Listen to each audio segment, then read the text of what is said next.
Приветствуем вас на канале Раиса Горяченко, дача, сад, огород, цветы. Мира вам и добра.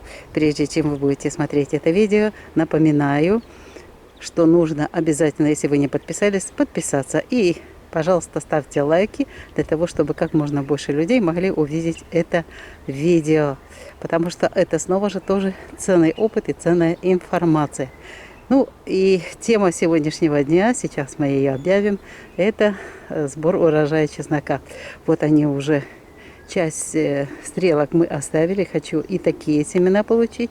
И часть у нас стрелок уже закопана и посажены, для того, чтобы получить тоже часть семян. И сейчас мы вам расскажем, как мы будем копать чеснок. Сначала мы будем собирать урожай чеснока. Эта грядка была посажена при убывающей луне в знаке лев. Мне многие писали, что вы делаете, зачем вы такие вещи рассказываете, это неправильно. Давайте посмотрим, что у нас в конечном итоге получилось. И сопоставим. У нас было в Козероге и во Льве. Вот они у нас такие чесночины. Надо сказать, что здесь немножечко даже тень. Полдня тень, но вот, пожалуйста, какой чеснок. И у нас дожди, и снова же впереди идут дожди, поэтому нужно собирать чесночок. Вот он такой. Дальше копаем. Видите, какая земля просто воздушная и мокрая. Давно у нас такого не было. Ну вот самое главное, я хочу показать, что лев покровительствует у нас чесноку и луку. И важно тут вот выбрать период 4-й фазы и использовать тоже при необходимости посадку. Видите, уже вовремя мы, конечно, взяли, потому что следующий ливень это уже будет не сильно хорошо. Хороший чеснок. Ничего плохого здесь нету. Как мне сказали, урожая не будет. У людей ничего не будет, и вы обманываете людей.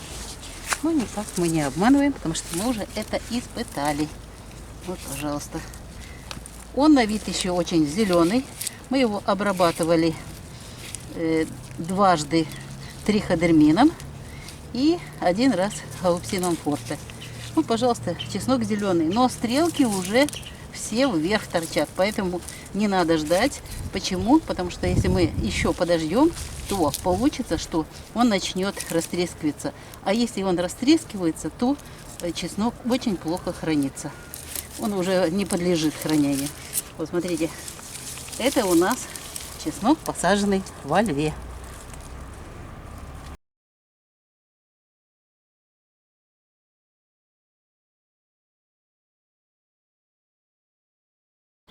Ну, а это чеснок у нас, посадка была уже в ноябре в Козероге. Я вам картинки все, даты все распишу отдельно. И вот мы тоже собираем здесь. Сразу же хочу поговорить о правилах, что нужно подкапывать полностью под корешок. Не срезаем, не тянем, не толкаем, аккуратненько. Вот смотрите, мощная корневая система. Вот она у нас. Корни не съедены. Нормальные. Это у нас было в соли. Сейчас я вам покажу, как это мы делали. Солили чеснок перед тем, как высаживать.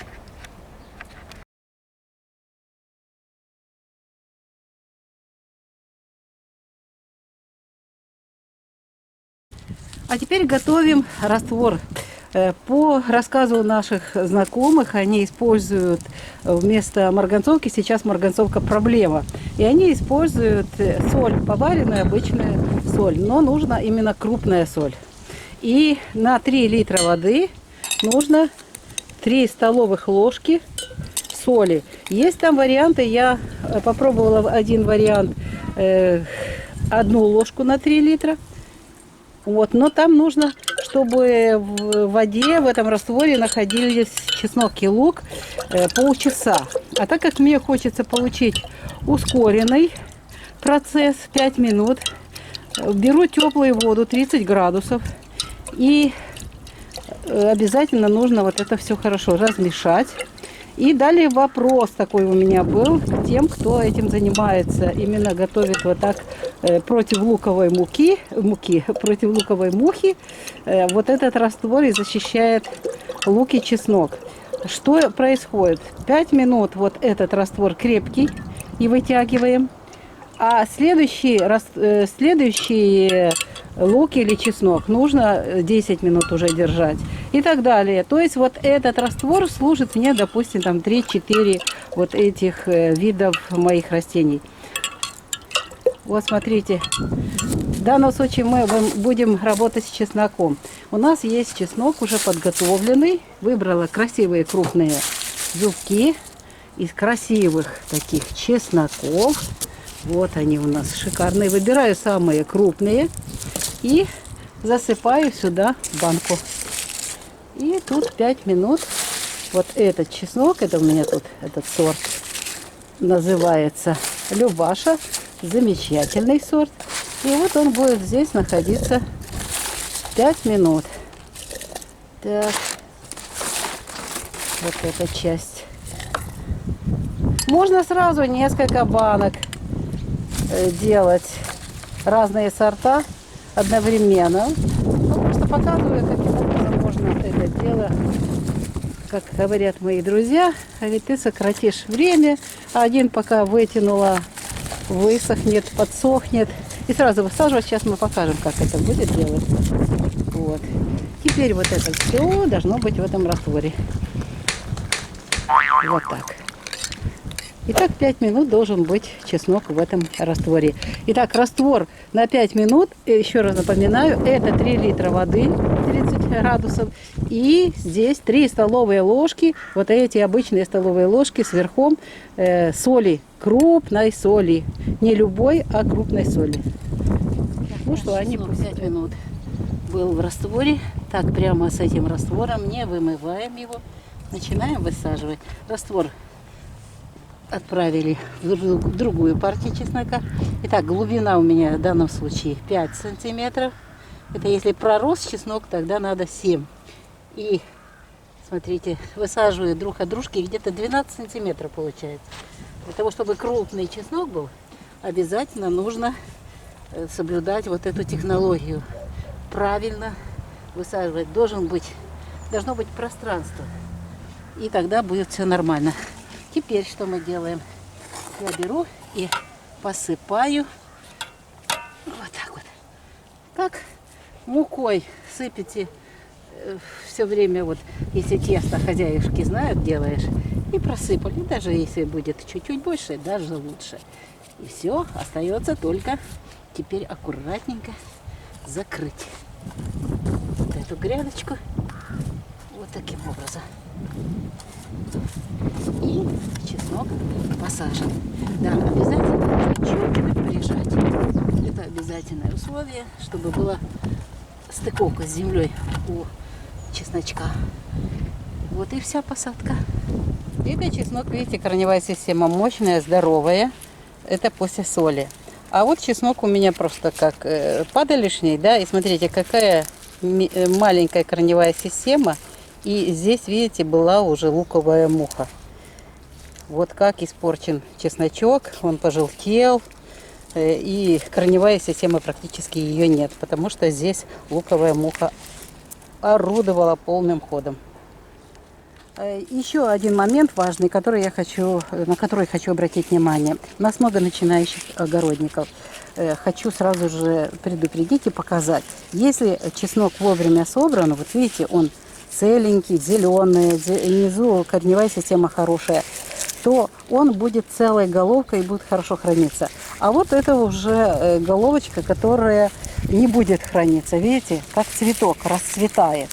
Это уже чеснок не для хранения, мы его сразу будем использовать, чтобы знали, что нужно вовремя собирать. Если вот такой чеснок, увы, хранению он не подлежит.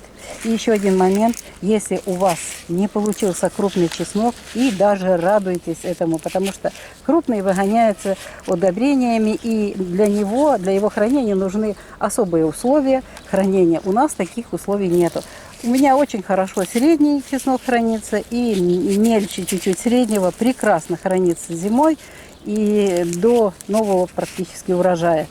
А вот такие огромные, это мы в первую очередь съедаем, потому что это без удобрений, кстати. Мы только обработку делали, а посадку делали, отдельно еще сделаю видео по всему чесноку. Сегодня вопрос уборки. Мы всегда используем мясокостную муку, рыбную муку, еще кормовые дрожжи при посадке. И вот такая прекрасная корневая система. Ну а сейчас после уборки обязательно придумаем сидератное какое-то растение. Сейчас пока планируем, что мы сделаем, для того, чтобы снова же на этой грядке посадить осенью озимый чеснок и озимый лук. На этом мы прощаемся с вами. Если есть вопросы, задавайте, будем дальше разбирать. Знаем, что у вас много новых, поэтому готовы с вами делиться своим опытом, чтобы у вас тоже все хорошо получалось. Вітаємо вас на каналі Раїса Гріченко, дача, сад, город, квіти. Миру вам та добра. Перед тим, як ми почнемо розповідати, що ми будемо робити з часником сьогодні, 27 червня. Це час, коли місяць знаходиться в знаці Терези і можна копати часник. І ось що ми для цього будемо робити. А перед тим, як зрозуміти, що треба копати часник, ми частину стрілок залишили. І ось вони вже, бачите, всі піднялися до гори, повернулися до неба. А значить, пора копати часник. Починаємо копати наш часник. Тут на грядці, де був посаджений озимий часник, у знаці лев. Багато хто говорив, що це не можна робити в леві. Будь ласка, який гарний часник. Уже бачите, у нас дощ такий сильний був. Взагалі місяць такий дощовий. І ось бачите, який гарний часник. От треба його копати, тому що у нас там знову буде дощ ще до кінця місяця. У нас же ще поки Марс у знаці рак, по ведичній астрології треба використати, дощі йдуть, а далі вона, якщо не зібрати зараз часник, то він розтріскається і зберігатися не буде. А так ми потрошечки, у нас небагато, це не гектари, город. І, будь ласка, оце в нас знак лев. Який гарний часник у знаці лев. Так що, будь ласка, нагадую, що лев покровительствує цибулі, часнику, і при покровительстві в четвертій фазі ми використовуємо знак лева також для посадки цибулі та часнику. Ось, будь ласка, який гарний часник.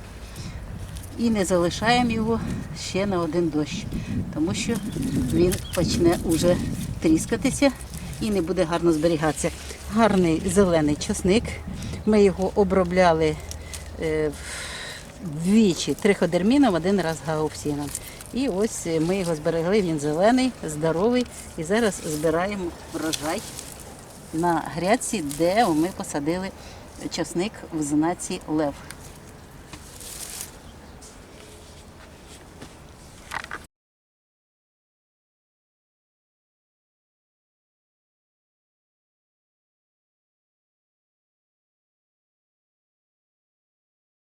А тепер копаємо часник, який ми посадили в Козирозі.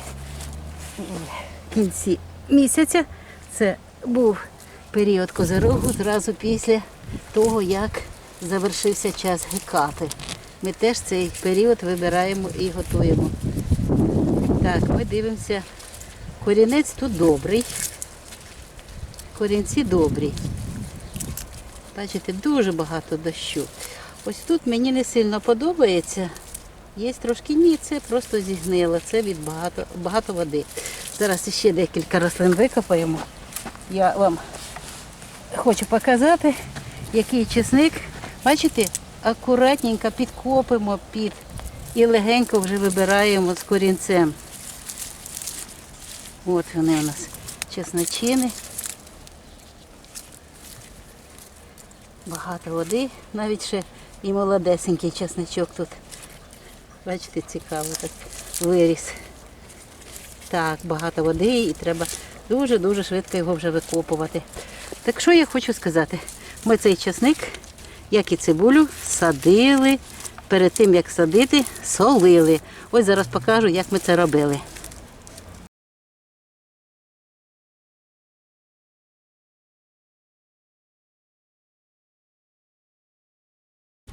А теперь готовим раствор. По рассказу наших знакомых, они используют вместо марганцовки, сейчас марганцовка проблема. И они используют соль, поваренную обычную соль, но нужна именно крупная соль. И на 3 литра воды нужно 3 столовых ложки соли. Есть там варианты, я попробовала один вариант, 1 ложку на 3 литра.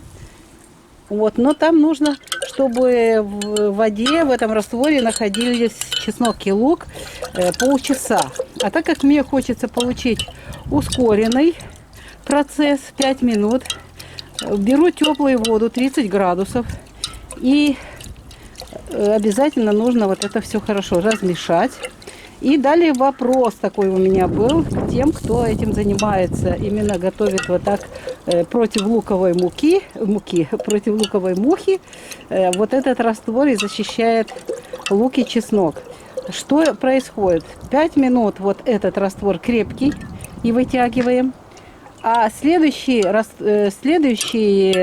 лук или чеснок нужно 10 минут уже держать и так далее. То есть вот этот раствор служит мне, допустим, там 3-4 вот этих видов моих растений.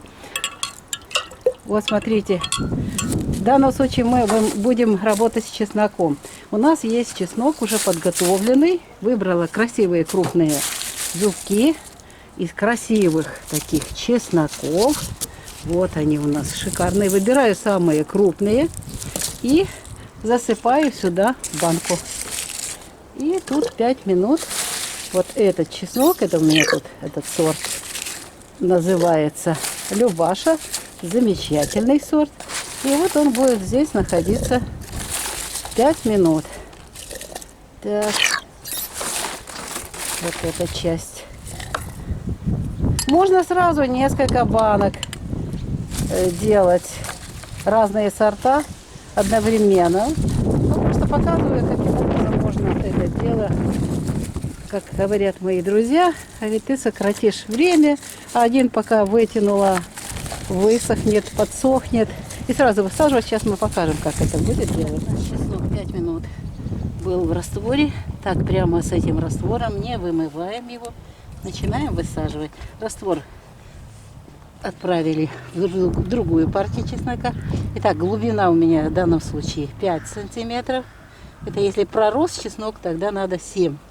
И смотрите, высаживаю друг от дружки, где-то 12 сантиметров получается. Для того, чтобы крупный чеснок был, обязательно нужно соблюдать вот эту технологию. Правильно высаживать должно быть пространство. И тогда будет все нормально. Теперь что мы делаем? Я беру и посыпаю вот так вот. Как мукой сыпете все время, вот если тесто хозяюшки знают, делаешь, и просыпали. Даже если будет чуть-чуть больше, даже лучше.